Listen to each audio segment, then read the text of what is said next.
You're watching StratNews Global. I'm Amitabh, Revi, and we're really glad to have all the way from Washington, D.C., Bonnie Glaser. Thank you so much for your time, ma'am. Thank you for inviting me. Just wanted to get a sense from you of what you think U.S. policy really is. I mean, of course, it's the run-up to the elections. We've seen whether it's the Uyghur Act, whether it's the presidential executive order on Hong Kong, whether sanctions against Chinese individuals and entities. And what most would say the most significant is the clarification on the U.S. position in the South China Sea. Now, how do you see that in terms of the U.S.? Are the gloves completely off vis-a-vis China? Well, the United States has definitely taken a spate of actions against China recently. I think that up until the coronavirus hit the United States, that President Trump really wanted to preserve his relationship with Xi Jinping. He thought there might be a prospect for more trade negotiations. But now he's trying to deflect blame, I think, from himself and the really mismanagement of the pandemic in the United States. And so he is less reluctant to impose consequences on China for things like Xinjiang and Hong Kong, which in the past he was unwilling to do. I think there's also another aspect of this, and that is that many people in the Trump administration are worried that Donald Trump may not be reelected in November. And this has led them to really feel urgency about achieving something. Pompeo certainly as a legacy for himself personally, but also to prevent Vice President Biden, should he be elected, from reversing the progress that they have made in really forcing China to recognize that its behavior, not only against the United States, but undermining democracies and its coercion against countries around the world, its stealing of technology, that all of these actions are unacceptable. So they really want to ensure that the strategic competition in the U.S.-China relationship persists regardless of who is president after November. Ms. Glaser, just talk about what happens if President Trump is not re-elected. But in terms of the U.S. policy that has been stated, and especially as I was talking about the South China Sea and the illegality of what Mike Pompeo has put it as the Chinese and fishing rights and exploration in other people's EEZs. How can America walk the talk or walk the sail, if it is, if you put it like that, in the South China Sea? You've put it very eloquently with a co-writer recently in terms of the specifics, whether it's economic sanctions, whether it's cooperation with other countries. Well, I think that the United States has overall really struggled to change China's behavior in the South China Sea. Freedom of navigation operations are necessary, but they're just not sufficient. Yeah. And the United States previously really had not called out China's behavior as illegal. And there's been a lot of concern about China not only intimidating other countries, but also companies.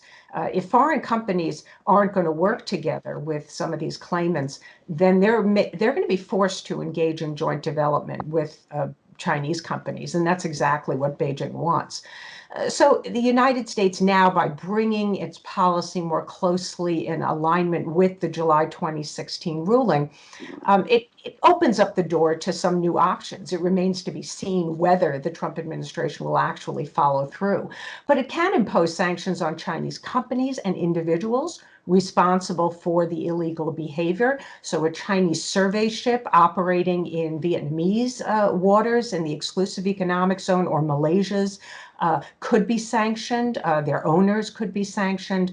The United States could send more law enforcement vessels, coast guards of its own, or work in collaboration with other countries to try and help bolster the capacity of and not only of these countries, but also to deter Chinese actions.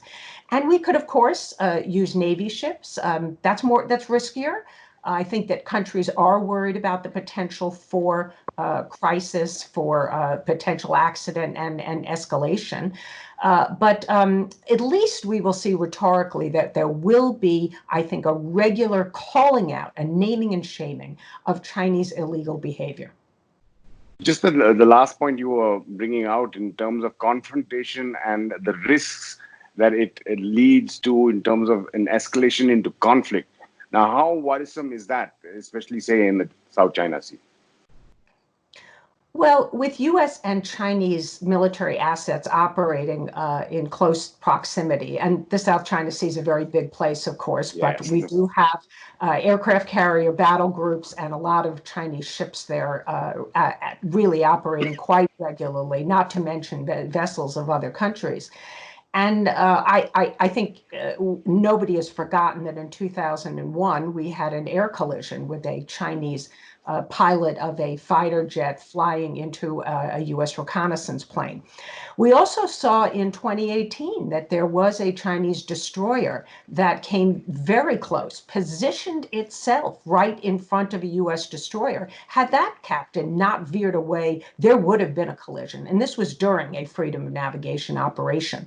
So the Chinese appear to be a bit more risk tolerant. And this is worrisome. I think if we do have a collision of Navy ships or aircraft, it won't necessarily escalate to a broader war, but it most certainly will cause a political crisis. And I think that our two countries, the United States and China, do not have enough channels of communication and certainly very little goodwill. So the ability to de-escalate and resolve that kind of crisis is far worse than it was in 2001.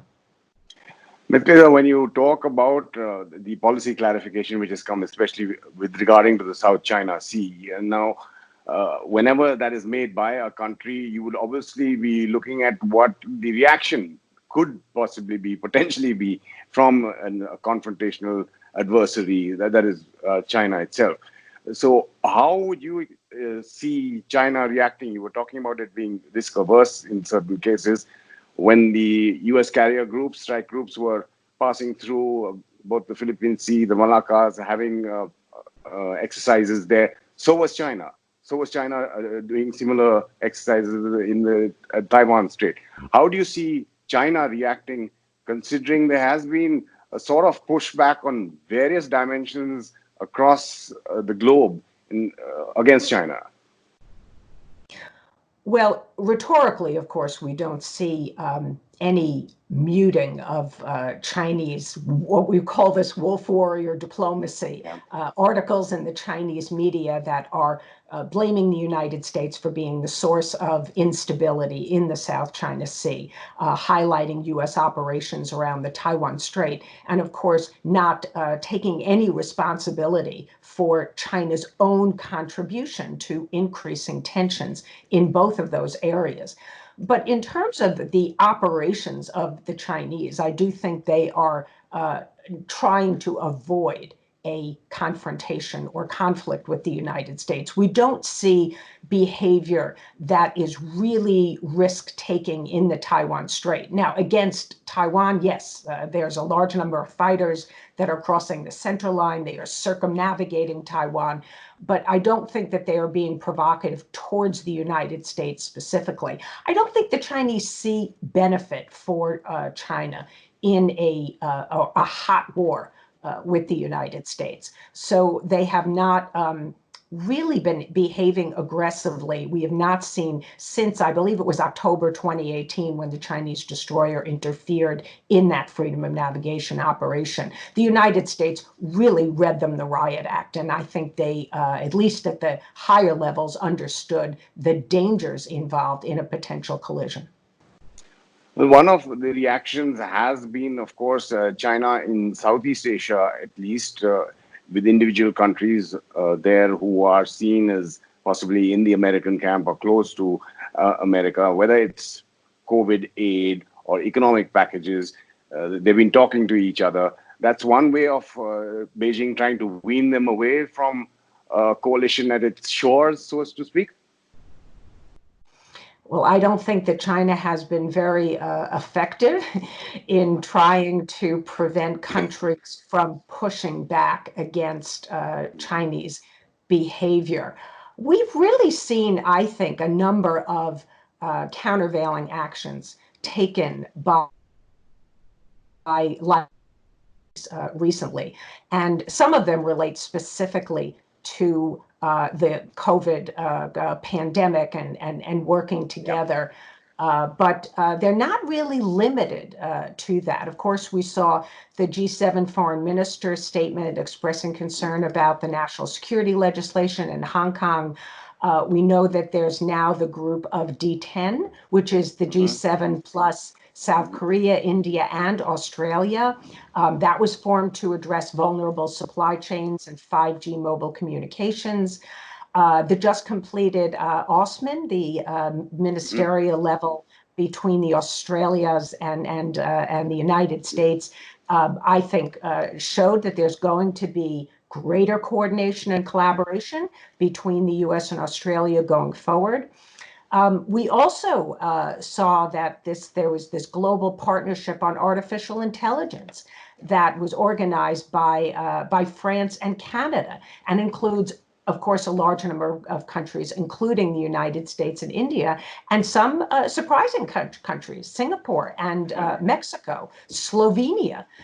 So, this is intended to guide responsible use of AI, respecting human rights and inclusion and diversity, while also fostering innovation and economic development.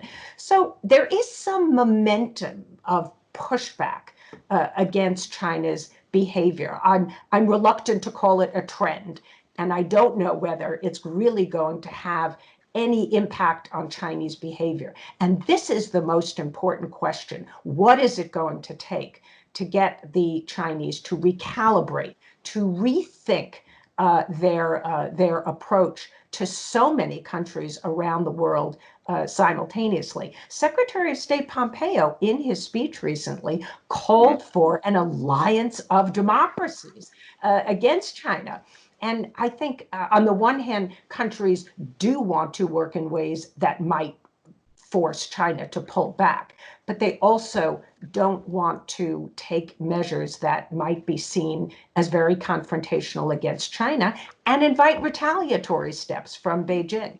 And we have seen that China does not hesitate to punish countries that are seen as damaging Chinese interests. You were talking about Mike Pompeo's speech at the Nixon Library with the Chinese response, and you were talking about rhetoric it was a speech like an ant trying to shake a tree, I believe was one of their responses. But when you were talking about the Australian ministerial conference there, though there was that synergy and coordination was talked about, there was also an indication possibly that Australia also was looking at its own self-interest in what you were talking about, any retaliation from the Chinese. So that's one wedge that Beijing can, in fact, kind of widen.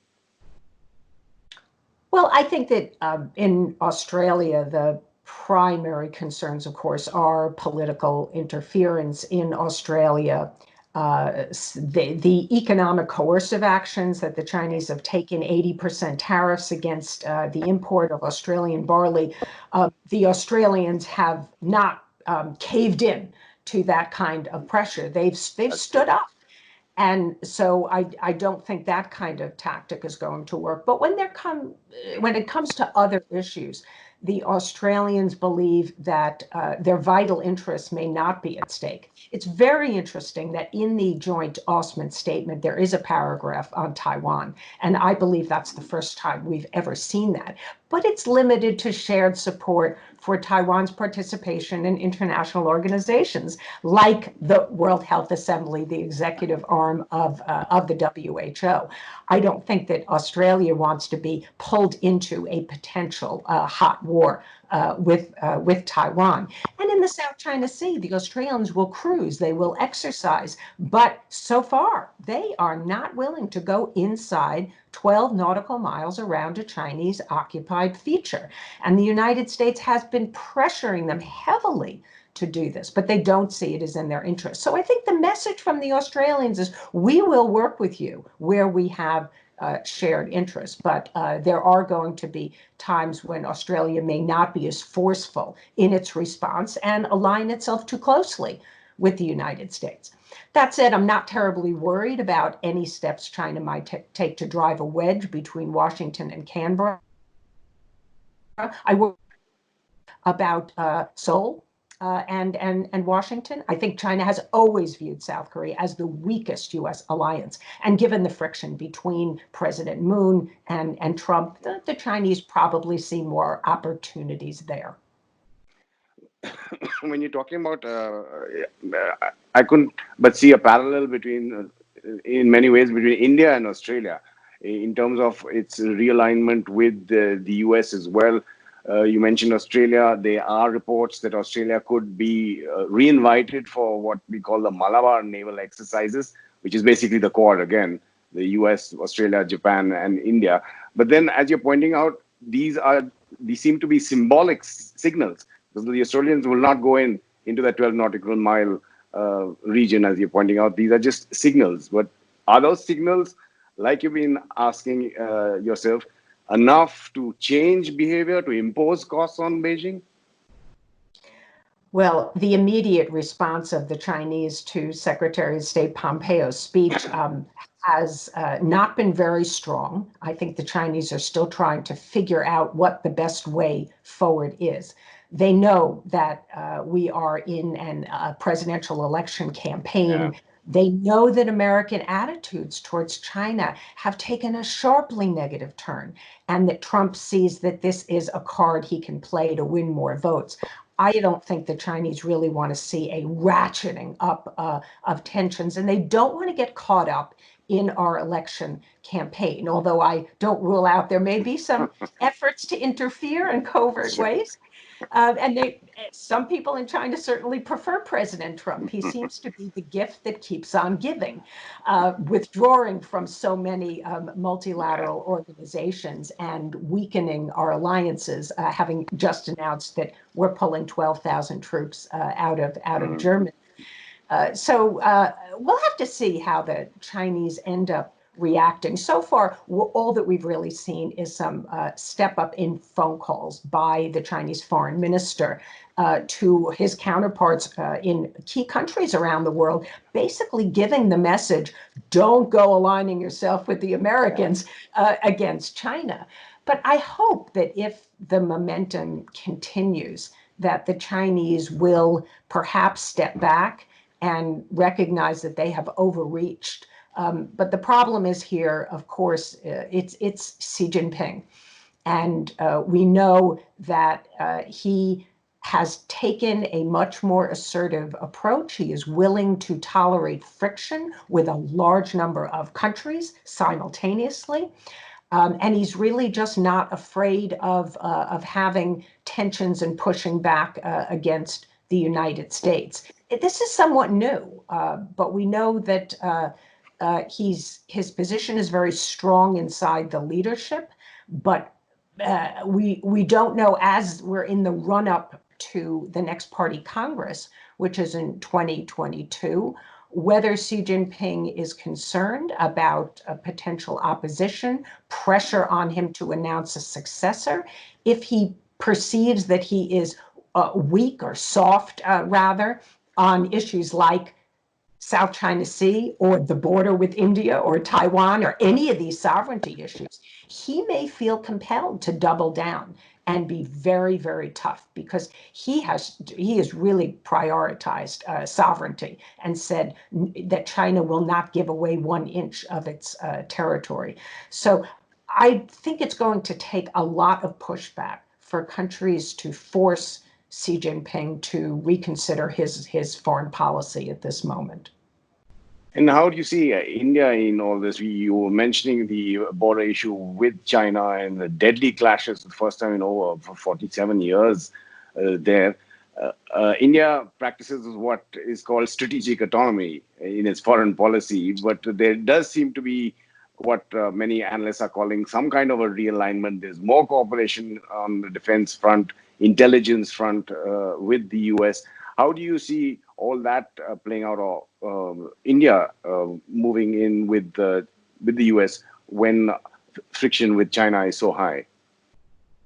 Well, it certainly seems that in the aftermath of the recent border clashes, even though there is continuing negotiations between Yeah. China and India and an agreement to pull back, it seems to me that the reaction of India has been somewhat alarmed and even more, I think, suspicious about China's intentions going forward and more concerned about China.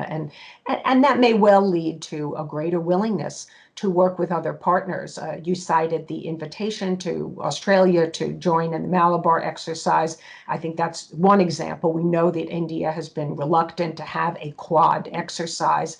And I think that there will be some greater willingness in some areas. I hope that India and the US can work together going forward. But I have no doubt that India is going to maintain a position of strategic autonomy, as you say. But I must admit, I think that most leading countries would say that they have a policy of strategic autonomy. So does Japan, so does Australia. Again, the United States really does not, even though yes, we are treaty allies, but we don't see eye to eye on everything. But there are a growing number of issues where India's interests, I think, are in alignment with the United States. And I think that will open up new opportunities for us to work together and for democracies to work together, more importantly. That's really what's at stake here. China's policies are, I believe, seeking to undermine democracy around the world, not necessarily make the world communist. I don't think that's the ambition of Xi Jinping. But in January 2013, when Xi Jinping first came to power, he gave a speech in which he said, socialism will prevail over capitalism. So they are truly the ones who are ideological in their approach to the world. And Xi Jinping is not just protecting autocracy at home. He is in many ways exporting it abroad. And this really is a threat to so many countries. And so I think that the recognition by the Trump administration and by other countries around the world of the challenges and the threats that China poses, this is important. And I hope that there will be other steps taken by countries to try and compel China to pull back and to reconsider the costs of what they are doing. Morning, guys. Absolutely fascinating to get all your insights. Again, thank you so much for your time. Thanks for having me. And reminder to all our viewers, you can just log on to our website, stratnewsglobal.com, to get all the latest news and analysis from an Indian perspective, to follow us on our social media, Twitter, or Facebook, as well as Instagram handles. And just click on that bell icon on our YouTube channel to get reminders for videos like this one that we put up. You're watching StratNews Global. I'm Amitabh Revi.